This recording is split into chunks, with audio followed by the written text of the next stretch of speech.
the Antonen County Law Center received a report of fire and smoke at this address, 22900 Highway 5 South. At 8:06, the north and east side of the buildings were fully engulfed. At that time, it was determined there was a 1,000-gallon propane tank on the exterior of the building. The interior of the building, there was a 500-gallon propane tank. So the fire department took a defensive stance at that point. For life safety personnel, we ceased all offensive attacks, went into a defensive position. Voluntary evacuation of the next door, the Sunset Trailer Court right north of the building occurred, and City Hall was the warming shelter at that point.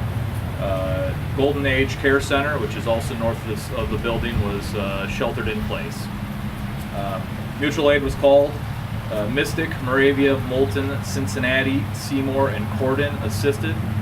The fire was reported under control at 2:58 a.m. Firefighters were on scene for several hours afterwards. The Iowa State Fire Marshal's Office has been contacted to assist in the investigation. The cause of the fire is undetermined at this point. Assisting the Centerville Fire Department was the Centerville Police Department, Appanoose County Sheriff, Mercy Ambulance, Alliant Energy, Bratch Shell, ADLM, Emergency Management, and the Iowa State Patrol. A member of the fire department passed away at his home after being released from the fire. Due to the circumstances of this is being treated as a line of duty death.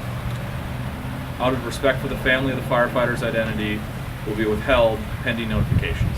Does this fire look suspicious at all? Too early to tell. And I assume fully engulfed.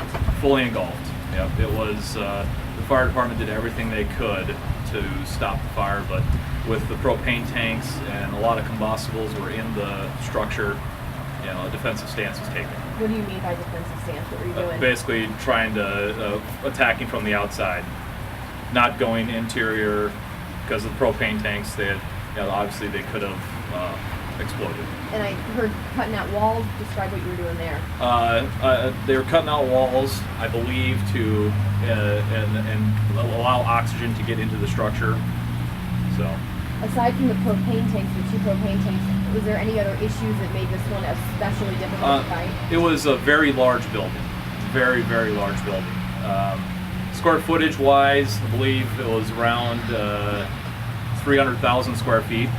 So, is that correct, Ryan? Yep. So it was a very large structure. That's why so many departments were called. Have you ever had a fire of this magnitude you've had to deal with? There was one. We had the mall. It was on fire years ago. That was the last one of this size. As far as the fire department or the firefighter who passed away, and you're saying it was because of line of duty work. Yes. How often did that happen? We cannot recall the last line of duty death for the Centerville Fire Department. And any idea, are you able to tell me what that person in particular was doing, if he or she was inside or anything like that? I cannot really say at this point.